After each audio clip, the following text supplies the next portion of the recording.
Hey friends, Ellie here, back with another fun Palia adventure. Today I'm so excited to show you my latest plot project, the Garden of Ellee. It's a special place dedicated entirely to growing flowers, trees, crops, and all sorts of garden goodies. Why? So I can keep my other plots purely for decorating and always have everything I need right at my fingertips. So I decided to give this garden plot its own dedicated space, complete with every plantable thing you can imagine. Flowers, trees, even those lovely flow trees, gardening soil, seed makers, jammers, worm farms, and even some growable furniture. And bonus, this gives me more room on my main plot, which was definitely getting a bit crowded. To kick things off, I sketched out a rough layout. I knew I wanted a beautiful gazebo as a central anchor. Not necessarily for functionality, but to add a nice visual structure. Then I divided the plot into thirds. Trees on one side, flowers on another, and a mix of everything else in between. Using pathing and pavers, I plan to create clear divisions between these spaces. With an empty plot, I decided where my buildings would go first. The gazebo and conservatory were key players, setting the scene for the rest of the garden. While those were under construction, I laid out my sketch using pavers, which made mapping out the space super easy. Now, if you've been playing Palia for a while, you'll remember the OG plot trees. The ones that came with your plot when you first started. They're not necessary anymore, since we can grow mature trees now, but I've kept a few for nostalgia. I decided to frame these trees with lovely flower arrangements, adding a touch of sentimental value, just like I did in Dinkum. Next, I planted a full stack of trees. 30 seeds each of juniper, oak, birch, and pine, plus all the flow trees I'd saved up. They took some time to grow and needed a lot of watering, but I was patient. Time to move my crops! Since they're my big moneymakers, I set them up near the conservatory. Following a layout inspired by my main plot design, I used builder's floor pieces to create a neat grid, with paths to connect everything. I wanted my garden to be both beautiful and super functional. Beside the conservatory, I created a cozy fenced yard for my growable furniture. I used a white picket fence. I know it's stubborn, but it looks so cute. And designed the space around 2 mature trees to make it feel like an enchanting garden corner.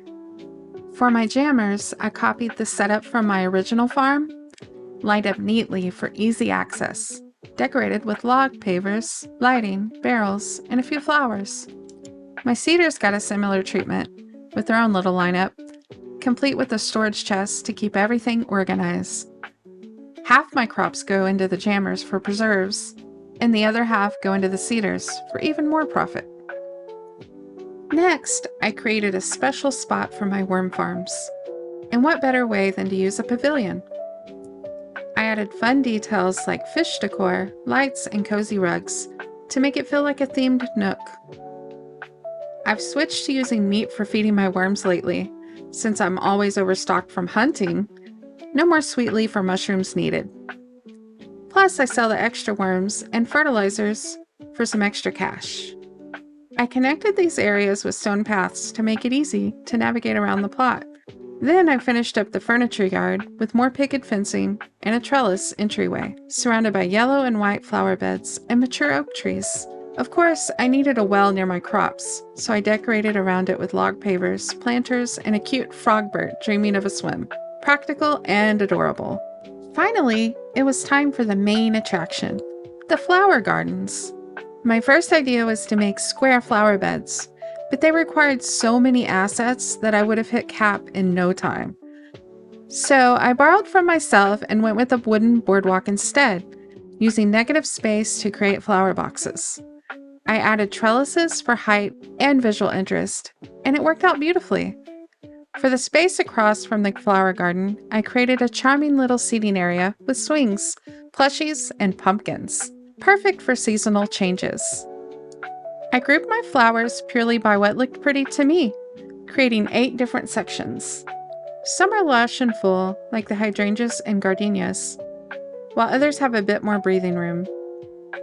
Each section is unique, colorful, and totally modular, so I can switch them up whenever I feel like it. The top part of the garden is now a beautiful mini forest of juniper, oak, birch, and pine trees, grouped just enough to look natural, but still feel organized.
I love that this space is not just practical, it's profitable, efficient, and still super pretty.